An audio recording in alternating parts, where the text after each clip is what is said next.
Sino yung nakikita ng kapitbahay natin kagabi na kakbay mo? At ang sweet-sweet niyo pa daw? Ha?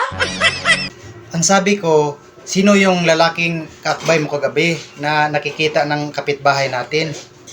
Na ang sweet-sweet niyo pa nga daw. Hindi ko maririnig.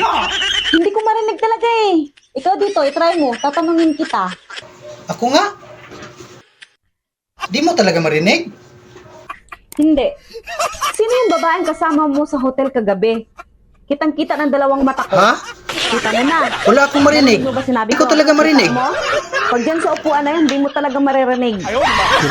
Mabuti pang alisin na lang natin ang upuan na yan. Wala naman palang silbi yan.